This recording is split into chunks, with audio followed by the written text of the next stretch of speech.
자, 안녕하세요. 인천 성남중학교 학생 여러분. 이번 시간에는 이번 박정희 정부에 대해서 같이 한번 알아보도록 하겠습니다. 자, 박정희 정부는 이제 어떤 방식으로 집권했냐? 당시 1961년에 5월 16일에 일으킨 군사정변으로 집권을 했습니다.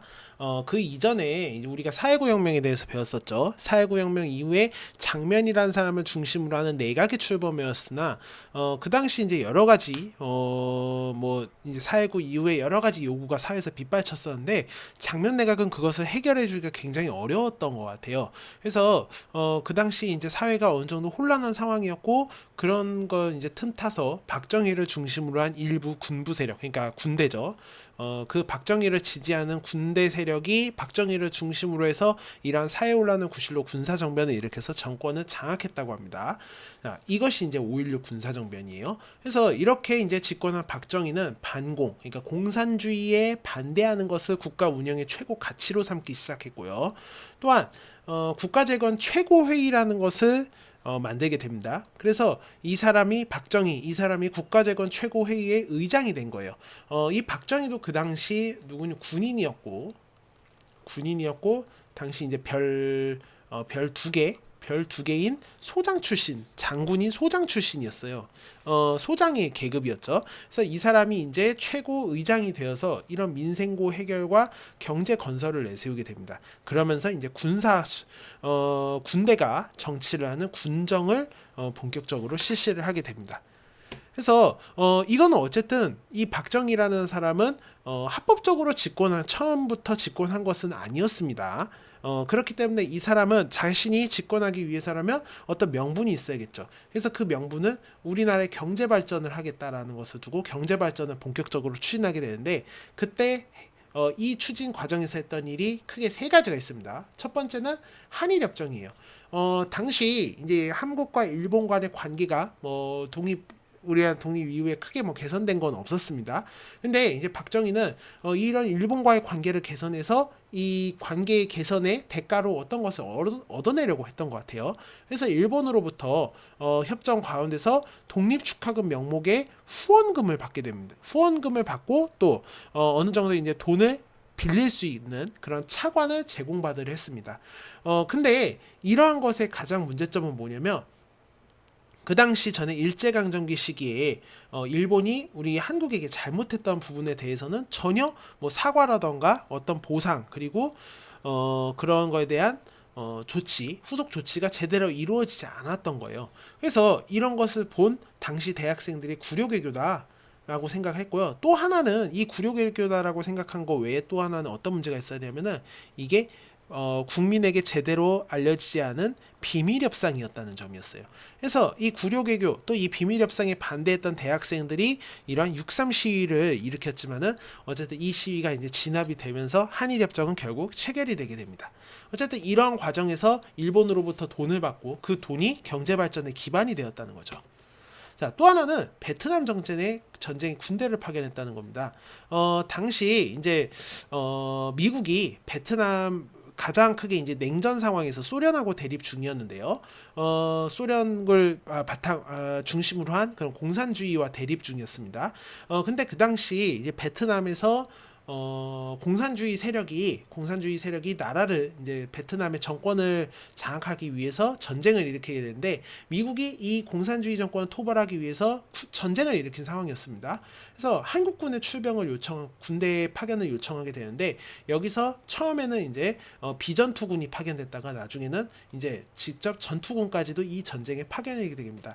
여러분 이제 국제시장 혹시 영화 봤었으면은 거기서 황정민이 베트남에 파견된 거 사실이 있었죠. 그래서 그게 이제 그때 파견됐던 전투가 베트남 전쟁이었어요. 그래서 그 대가로 우리나라 군대는 현대화를 이룰 수 있을 거예요. 미군의 지원을 받으면서 또 그 가운데서 여러 건설업체라던가 여러 군수품 수출 등을 함으로 통해서 경제가 성장되었고 여기서 대가도 미국의 이제 경제 지원을 받을 수 있는 그런 효과를 통해서 경제 발전을 추진할 수 있었다는 거죠. 자, 다음은 독일의 이제 간호사와 광부를 파견했던 것입니다. 당시 독일에서는 그런 간호사와 광부가 굉장히 힘든 직종이었기 때문에 이 간호사 관부로 일할 수 있는 사람이 지원했던 사람이 별로 없었던 것 같아요. 그래서 이러한 것들을 이제 독일이 우리나라에 요구를 하고 그 요구의 대가는 뭐 이제 경제 발전에 필요한 자금을 지원해 주겠다는 거죠. 그래서 우리 한국도 당시 이제 실업난도 해소하고 또 이런 인력 수출을 통해서 외화 획득을 할 수 있었기 때문에 이것을 적극적으로 추진하였고, 이렇게 이제 광부와 간호사를 파견하게 되면서 경제 발전의 밑바탕이 되었다는 효과가 있었습니다. 자, 문제는 박정희 정부가 이런 식으로 하면서 어쨌든 박정희는 두 번 연속으로 일단은 투표를 통해서 대통령에 당선이 되는데 성공을 해요. 그리고 억지로 또 헌법까지 개정하면서, 원래 그 당시는 3선, 그러니까 3번 연속 대통령이 되는 건 금지돼 있었는데 헌법 개정을 통해서 3선 개헌을 한 거죠. 그러니까 3번째 대통령이 되는 것도 결국에는 성공하게 됩니다. 근데 다만 그 당시 이제 점점 더 시간이 지나면서 점점 경제적인 상황도 악화가 되고, 그리고 또 하나가 뭐냐면 당시 세계적으로 냉전이 완화가 되기 시작하면서 반공주의에 기반한 박정희의 정권, 그러니까 권력 자체가 굉장히 불안해지게 된 거죠. 그래서 박정희는 그러한 문제를 해결하고 자신이 권력을 잡기 위해서 10월 유신이란 것을 단행을 하게 됩니다. 이 유신이라는 것의 뜻은 뭐냐면 모든 것을 새롭게 하다라는 거예요. 그래서 박정희는 이런 것을 통해서 본인이 이제 권력을 더욱더 강화하게 된 것입니다. 그래서 이 가운데서 만들었던 게 유신헌법이었는데, 이 유신헌법은 대통령의 권한을 거의 극대화한 것이라고 볼 수 있겠습니다. 그래서 임기 6년의 대통령을 이 통일주체 국민회의에서 선출하도록 규정을 했고요. 또 대통령이 자기 입맛에 맞게 3분의 1 국회의원 정원수의 3분의 2 이상을 추천할 수 있는 권리를 가지고 있던 거죠. 이게 이제 얼마나 강력한 권한이었냐면은 국회의원의 3분의 2가 있으면은 뭐 헌법 개정이라던가 여러 가지 이제 그런 정책을 통과시키는 게 굉장히 유리했는데 3분의 1을 대통령 입맛에 맞는 사람을 추천한다. 이거는 대통령이 진짜 자기 마음대로 그런 입법권을 좌지우지할 수 있다는 거죠. 또 법관의 인사권도 마음대로 임명하게 됨으로써 사법권마저도 장악을 하게 된 겁니다. 또 하나는 이러한 이제 유신헌법에 반대하는 사람들이 있었기 때문에 이런 사람들을 막기 위해서 국민의 기본권마저도 제한을 한 거예요.